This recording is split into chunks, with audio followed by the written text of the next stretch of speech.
Top quality और consistent performance के लिए सिर्फ सिल्वर पंप नाम याद रखना। વડોદરામાં અકોટા વિસ્તારમાં મસ્ત મોટો ભૂવો પડ્યો છે। 15 ફૂટ ઊંડા ભૂવામાં પાલિકાનું ડમ્પર જ ફસાઈ ગયું છે। થોડા મહિના પહેલા જ રોડનું પૂર્ણ થયું હતું સમારકામ ને ત્યારબાદ રસ્તાની વચ્ચે વચ્ચ ભૂવો પડતા વાહન ચાલકોને હાલાકી પડી રહી છે। મનપાની કામગીરી સામે વાહન ચાલકોમાં રોષ છે।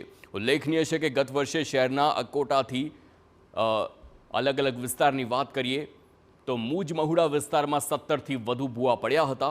ફરીવાર એ જ રસ્તા પર ભૂવો પડતા મહાનગરપાલિકાની કામગીરી અને તેની પોલ છતી થઈ ગઈ છે।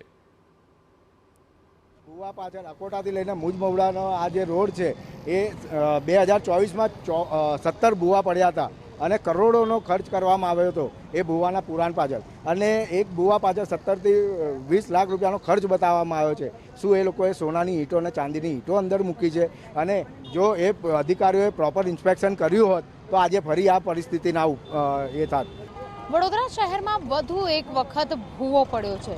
ગઈકાલે વાવાઝોડા બાદ વરસાદનું આગમન થયું હતું, વરસાદ ખાબક્યો હતો, ત્યારબાદ અકોટા વિસ્તાર કે જે રોડને ભૂવા નગરી તરીકે ભૂવા રોડ તરીકે જાહેર કરી દેવામાં આવે તો પણ કોઈ નવાઈ નહીં કહેવાય, કારણ કે આ રોડ પર વારંવાર ભૂવા પડવાની, રોડ બેસી જવાની ઘટના સામે આવતી હોય છે। અકોટા 4 રસ્તા જે છે ત્યાં મુખ્ય માર્ગ પર જ આ ભૂવો પડ્યો છે। ઉલ્લેખનીય બાબત તો એ છે કે છેલ્લા 2 મહિના પહેલા જ આ રોડની જે કામગીરી છે તેને પૂર્ણ કરવામાં આવી હતી।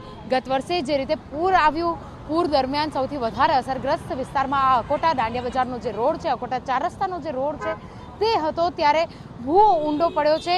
10 ફૂટ ઊંડા ભૂવો પડતા સદનસીબે કોઈ પણ પ્રકારની જાનહાનિ થઈ નથી, પરંતુ પાલિકાનું જે ડમ્પર છે કે જે આ ખાડામાં ફસાયું હતું, જે રીતે શહેરમાં ભૂવાઓનું રાજ જોવા મળી રહ્યું છે, સતત ભૂવાઓ પડી રહ્યા છે, તેને લઈને પાલિકાના તંત્ર દ્વારા રસ્તાઓની કામગીરી યોગ્ય રીતે પૂર્ણ કરવામાં આવે તે પ્રકારની પણ માંગણી કરવામાં આવતી હોય છે। ત્યારે આજે રોડ પર ભૂવા પડ્યા છે તેનું સમારકામ વહેલી તકે પૂર્ણ કરવામાં આવે, કારણ કે હવામાન વિભાગ દ્વારા આગામી દિવસોમાં વરસાદની આગાહી કરવામાં આવી છે, ત્યારે વહેલી તકે રસ્તાઓનું સમારકામ યોગ્ય રીતે પૂર્ણ થાય તે પણ જરૂરી બની રહે છે।